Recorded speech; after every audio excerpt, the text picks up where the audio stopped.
when he was going to be stretched out to get a shot at the rotation, I think most people figured that was a long shot anyway. Yeah. If there was going to be an injury, could he slide in there? I think, though, the fact that this spring training is so short, you're only playing, 15, whatever it is, spring training games. Opening day is April 7th. Today is what? March 15th. You can basically scratch him from being any type of starter based on this. Literally. Now, if this happened February 15th, I wouldn't say that. But because of the lockout, these guys weren't able to also train and get treatment from their medical staff. So if this was last year and he has soreness day one, you're like, all right, let's sit him for a week or two, see what happens. I would think the timeline now dictates that Alex Reyes has no shot whatsoever of being a starter. And then it'll be interesting to see where Hicks is. He's coming off surgery, and last video I saw of him was, he's throwing 94, 95, which is good, but that's not Hicks' range. And obviously you're not going max effort when you're just trying to work your way back. But it'll be interesting to see what he has. I would hope that both those guys who are so talented aren't plagued by injury again this season, because that would really hurt the Cardinals, and at least in terms of options that they have out of the bullpen. And I do think for Reyes, he came up as a starter, and he certainly has starter stuff. And I do think if a guy has had what you might consider too many bad moments in high leverage situations, you want to get him away from that, put him in the rotation where he was before anyway. But this kind of does take that off the table. I think Charlie is once again absolutely right. I do think, though, I know Alex Reyes, he's a good, I was going to say kid. He's not really a kid anymore. But he's also not going to throw people under the bus. In my opinion, he was absolutely overused last year. And look, he was an all-star. And I'll bring it up here, but I mean, his numbers second half, he just fell off the earth. Yep. He went from all-star to basically unusable. Remember they put him in late in the game, and you're like, don't do it. Boom. Yes, we remember. Oh, you mean the biggest spot of the year in the one-game playoff? Yeah. Yes, we remember. I'm just saying. I'm just saying. No, I'm agreeing with you, because that was one of those moments where I know we all second guess, but I think it's fair to say that everybody first guessed that. Yeah. And I honestly love Alex Reyes. He's such a good dude. He's gone through so much. He has. Injury, suspension, family. I remember with that, I interviewed him and Carson Kelly like 10 years ago, whatever it was, when they were in Peoria. And you could just tell this such a good dude. He was the number one prospect in baseball. People forget about that. He's had so many injuries and all that. And when they brought him in that game, 16, didn't everybody basically say this game's over? Oh yeah. Honestly, I mean, you felt the game was over. I didn't. I think most people did. They did. I know Kat did. You're so right about Reyes. Taking it a step further, when he came up to the Cardinals as one of the top prospects in all of baseball, with some other kids that came from Memphis. I don't even remember if it was Weaver, guys that were also here. And the way he carried himself, you wouldn't tell that he's been labeled the number one prospect for years. He had been through a lot. He had that daughter. His daughter had some health issues, so much for a kid to go through. And he always handled it with a lot of grace. I always rooted for him. I agree with Charlie. Wonderful guy. But he has had, a laundry list of injuries so far in his big league career. And you're just hoping this isn't one that hooks him. Because the talent, I'm telling you, in terms of overall stuff, when he's healthy, he might have overall the best stuff on the team, right? When he's healthy. Oh, yeah. I think especially from a pitch mix. That's why I would love to see him as a starter. I don't think it's going to happen, and I certainly don't think you can count on it. If I'm the Cardinals, you can't look at that guy and say he's going to give you, hell, even 20 starts, if not 30 starts. So, by the way, last year, Alex Reyes, if you just go by ERA, his first half ERA 1.52, his second half ERA 5.52. It went up 4 full runs, and if you go by saves months, too came in bunches. He was untouchable.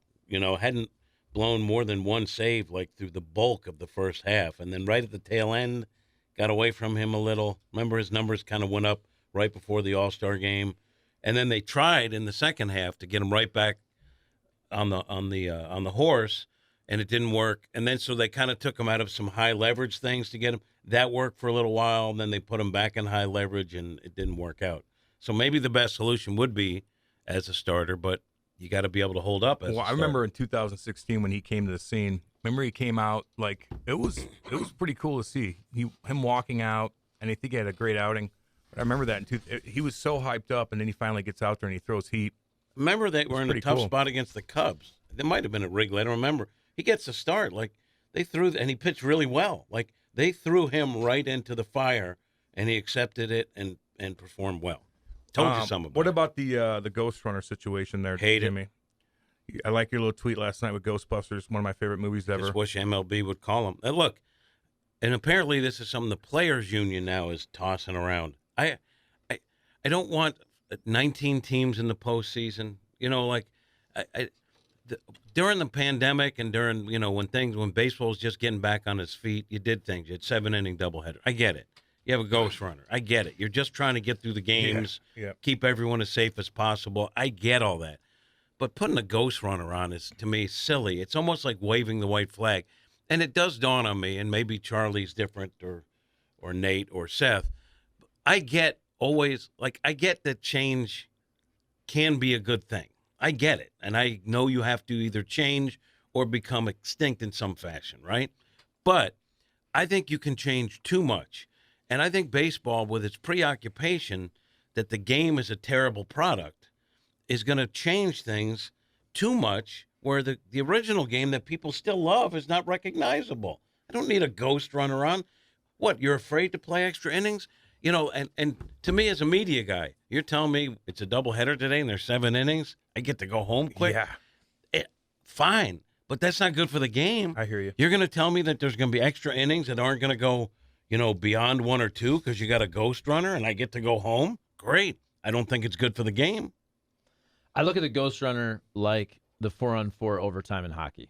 I 3 on don't 3? love it. Sorry, 3-on-3. I don't love it, but if you do it in the regular season, you're not doing it in the playoffs, doesn't bother me. Yeah. As long as Got to you win the keep, face-off first, as right? long as you keep the integrity of the postseason in all these sports, we've watered down the regular season anyway. We keep adding playoff teams in all these leagues. Baseball is following suit.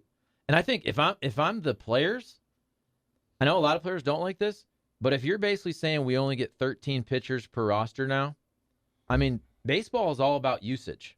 All that we talk about now is overusing starters, relievers. So if I'm in the union, I probably and you're going to laugh, but I would look at it from a health of your arms standpoint, that I think it's better for players to have this because you're not going to have, like, look how many times you have a game that goes 17 innings, right? The next day, you got to option guys back and forth. Yeah. All of a sudden, you got to send the dude down. He doesn't want to go down, but guess what? You need to bring up 2 fresh arms.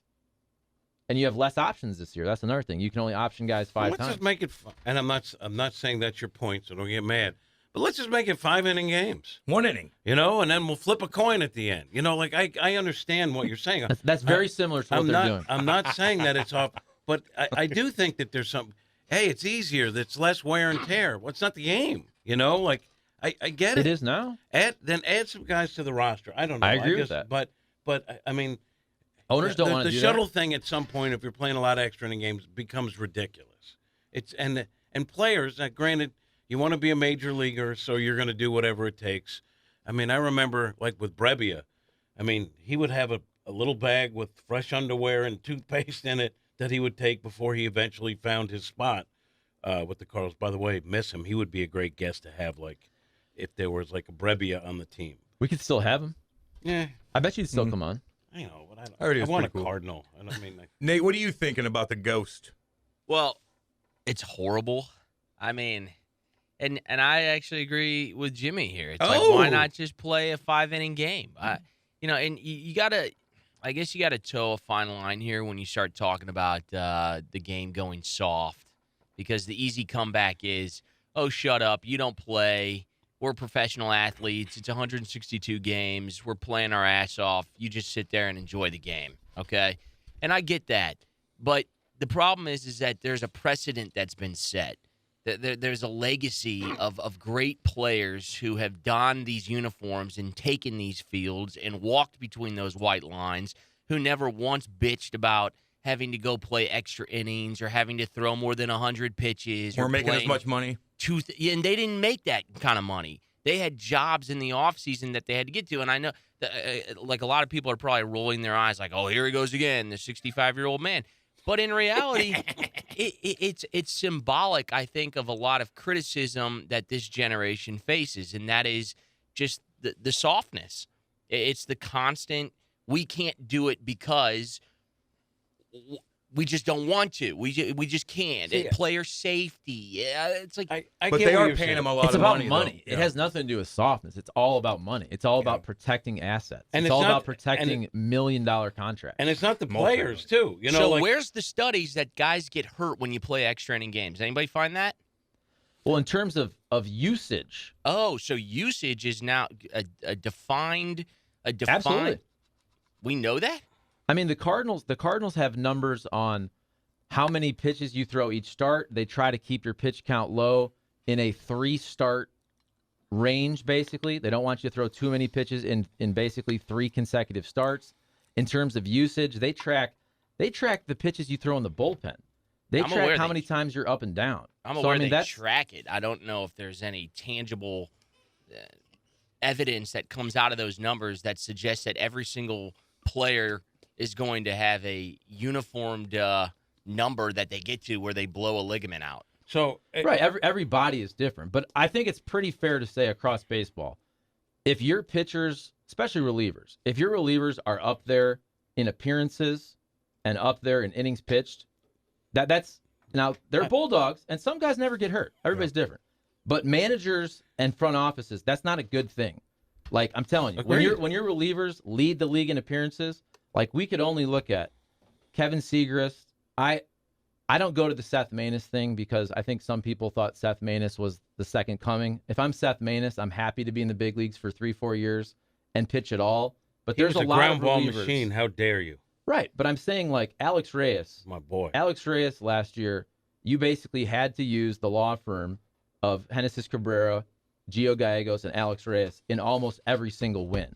And Alex Reyes absolutely fell off the table. And this is a guy, if there's anybody, like, you can say a guy's soft and all that, the dude has had every arm, side, Hand. oblique, labrum. He's literally had the kinetic chain of injuries up his arm. Yeah. If there's anybody who's going to be susceptible to overuse, it's Alex Reyes. That's why when, people bring up, I always say you got to have a starting rotation. You have to have guys going 6 because you will destroy your bullpen. We've talked about this before. Too much usage from your bullpen will destroy it. Now, I don't think I understand what you're saying because it is a different game. I don't think it's the players that are soft. It's not softness. It's that these are how these guys are cultivated as professional athletes so as to protect the investment that is being made in them. Like, oh, I can only throw this many pitches. It's not because it's a player saying I'm a prima donna. It's because this is how they were tracked throughout their professional career to keep an eye on this in order to stay healthy. So now all of a sudden you're going to tell a guy you're soft because, you're not throwing the way we want you, more innings.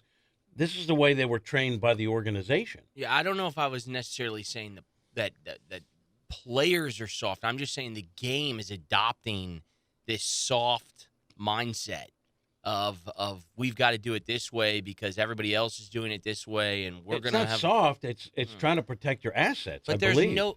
I just don't know. I would love to see the actual data that suggests that throwing 100 pitches means that you're going to have an arm injury in so many years. Like, how come Bob get? I mean, I don't know. The game's been played for a long time, and guys never stopped throwing at 100 pitches But because guys they that used to did play train. will tell you too that they would pitch when their arm felt like it was going to fall off.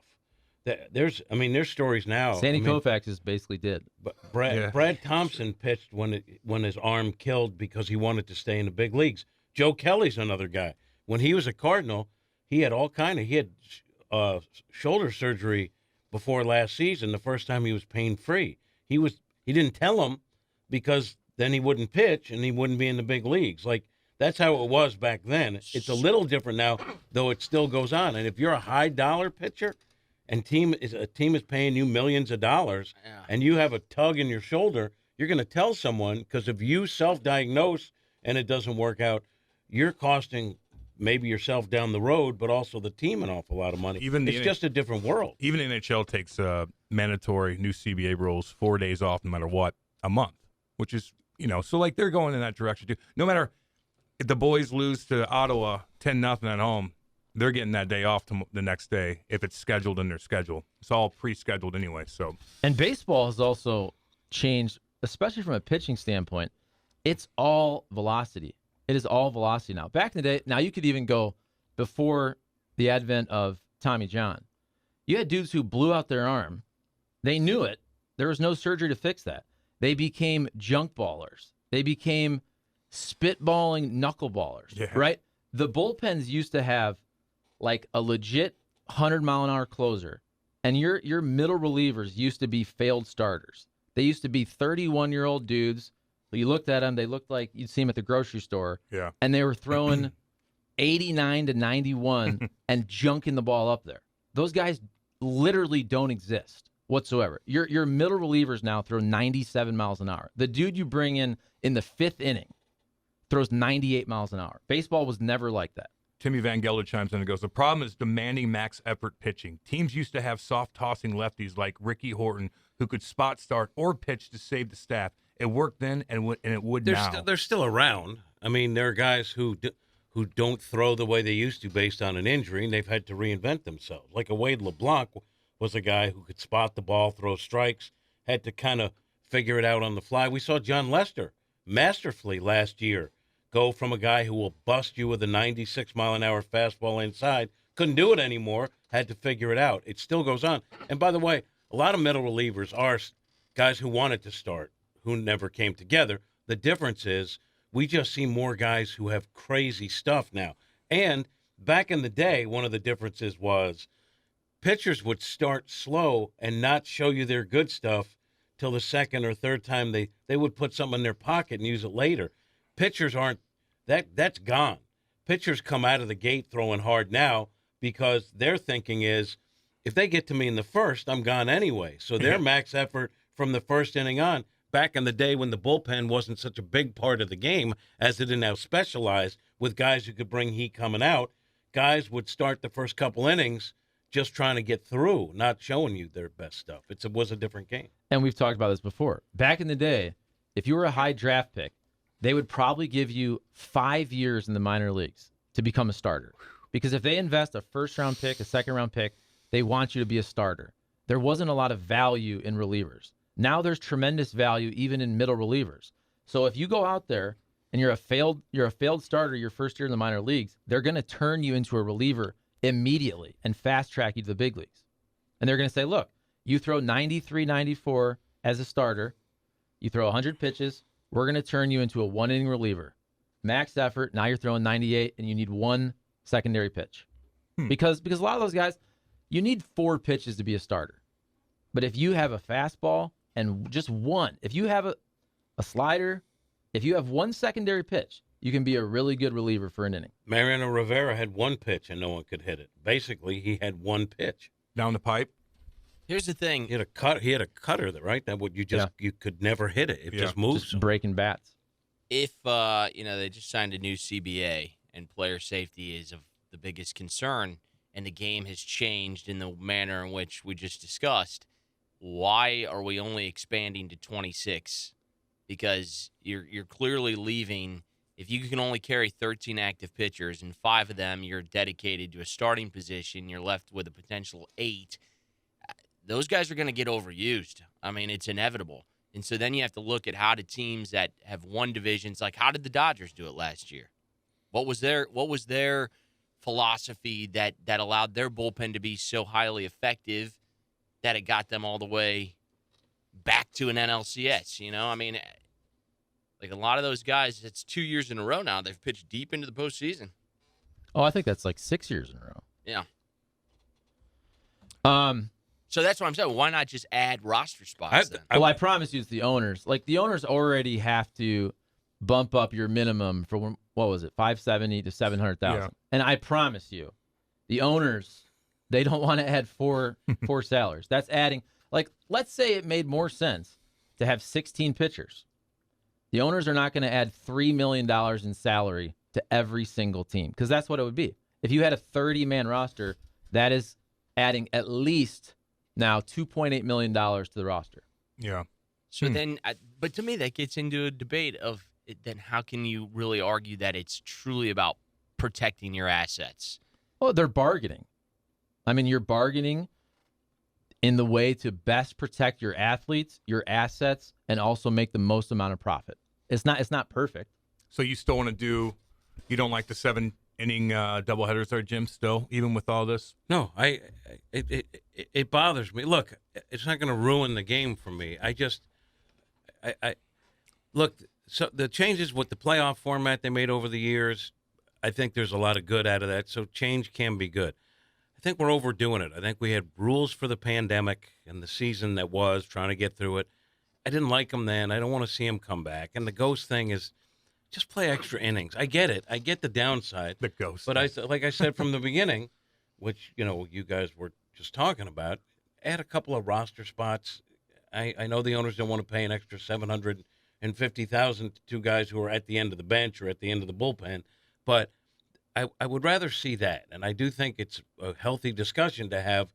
Well, what are the ramifications of playing a lot of extra inning games? In a 4-game series, you 2 or 3 of them, you destroy your bullpen. I get that, and you have guys who are out there who are kind of left on. It's yours. It's yours to finish up, no matter how it goes. It isn't the best scenario. I get all that. I just don't want to see. To me, it feels like waving the white flag. Yeah, you guys know what I want. Steroids back. Steroids ball. Go ahead. What do you got? Well, no, the 7-inning doubleheader thing, that was specifically because they ratified a CBA last week. Yeah. That's not going to be an every year thing. That's because to get this deal done, you had to pay the players $162. The calendar was already constricted to a point where there was no way to get $162 in with the time frame. So 7-inning doubleheaders are not happening past this year unless, well, they'll probably happen 5 years from now when they have another CBA and the same thing happens again. I thought the Ghost Runner thing was dead, and apparently it's still percolating. We can say it's dead, but who knows when it might come back. I'm just saying I don't particularly care for those aspects of the changes being considered. Can you guys not go to Nate so I don't have to change the station? What, he scare you or something? Jeez Louise. Who's that? 314. Gino chimes in. The owners will never add more roster spots. Yeah. And that's the whole thing about the options. Like, I get it. I'm not this person that's always crushing the owners, right? We all know this is always about money. Whenever you ask what's it about, in anything, About that mind. it's always about money, About which that is why, mind. by the way, But wait, the you whole, just said it was about player safety. I And said- protecting assets. I said you have to balance player safety with profit. I mean, this is a business. We all know it's not perfect. That's why you negotiate. Both sides compromise. Of course, the players would love to have 30 roster spots. The owners would love to have the old minimum of $570,000. It's a collectively bargained agreement. I mean, that's what we do every year. Every 5 years, I should say. Every 5 years. 855-282-8255. Let me tell you something. 300 push-ups today. Just 300. I might do some more when I get home, but because I have a ton of energy.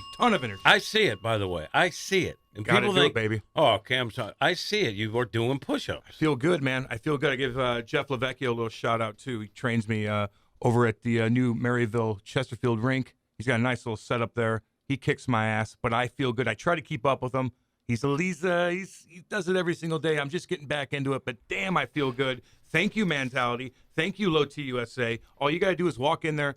Board-certified physicians are like, hey, let me get your blood work. I'm like, okay, cool. And they do it, and they're like, here's where you're at with your testosterone.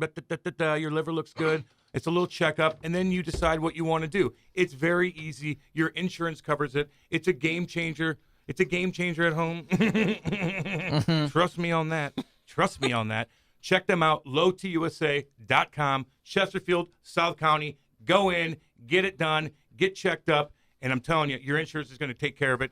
It's a game changer, legit game changer. You might not do 300 push-ups. That's fine. I'm a freak. But you could certainly do 100. What do you got? Well, I got another game changer. What do you got? Ryan Kelly. Oh, Lord. The home loan expert. Our interest rates are still near record lows. You know, the Fed, they're going to raise interest rates probably 4 times this year. Oh, God. So you got to make sure you get there quick. Right now, they're still at close to record lows, but you got to get in there quick. And also, if you want the cash out refinance through Ryan Kelly, the home loan expert, last year you were able to pull out on average $54,000. That's your money. That's your equity. You paid it off. You made a good investment in your home. Yeah. It's increased in value. Take that money out, do whatever you'd like, pay off credit card debt, student loans. Maybe you want to redo your bathroom, your kitchen, your basement, whatever. You can do whatever you want because it's your Make it rain. money. I'm not going to tell you what to do. Don't with tell me your what money. to do. Jim Hayes might, though. Let me tell you something. He will. If you've been listening to Hot Take Central for these months, your taste in radio is awful. But you probably understand that we are all on board with Ryan Kelly. And it's not just because he's part of the show. We all know him. We've all seen him in action. We've done business with him. We've known tons of people who have done business Hung with out Ryan with him. Kelly. All people very happy that they made the switch to Ryan Kelly. So we stipulate Ryan Kelly is the guy you're going to go to. Now, I submit this to you, Charlie. Okay. Because you talk about interest rates going up. You look at Janet Yellen, right? She's the head of the Fed. Look at her and then look at Ryan Kelly. To me, it's not the choice of Ryan Kelly and the other mortgage places because we stipulate Ryan Kelly's the best. The question is, do I do it now? So go ahead and Google a picture of Janet Yellen, who is going to be raising interest rates, making it more expensive for you to do business. Or look at Ryan Kelly, who does wonders for charity The St. Louis area, who has a track record of people loving doing business with Ryan Kelly. Do you want to wait on Janet Yellen, or do you want to go to Ryan Kelly? I say go to Ryan Kelly right now and protect yourself Beat it, against Janet. Yellen. Right Can on. I self-ring on that, or is that Yes, too you political? can. Yeah. Yeah, you can. Isn't she now the Treasury Secretary, though? I know, but Nah, it doesn't matter. I always hear Well, it does. It's I pretty always important. guess hear it her does. talking about who was the head of the Fed then. She used to be, It doesn't matter. It's a guy. but she is the one always talking about we're going to have to raise interest rates here. I Yeah. always see her in the news talking about that. Yeah. It's a Well, buzzkill. that is supposed So to be a let's check still- on inflation. Jerome Powell is the Fed secretary, and Charlie is correct. Well, Yellen wants to raise those rates because I've seen her say it. Well, she wants a lot of things. So my point is, do you go with Ryan or do you insulate yourself against that Yellen? You go with Ryan. You never go with Janet. Nope. You Ryan's can't the even best. get a ring on that, Charlie. Ryan's Well, the you didn't best. even have her title right. So we can't ring that can't that ring. I don't Ryan think I Kelly's should- better than Yellen. Well, of course he is, but I don't think I should ring for misinformation. All right, we're going to be back. This is Hot Take Central. They're gonna kick me off Twitter now. Charlie's Yeah, they gonna are. report me to Twitter. Right. Oh, they'll kick you right off of Twitter. Russian propaganda, Jim. That's what it is. All right, we're going to be back. This is Hot Take Central, 590 The Fan, and 590thefan.com.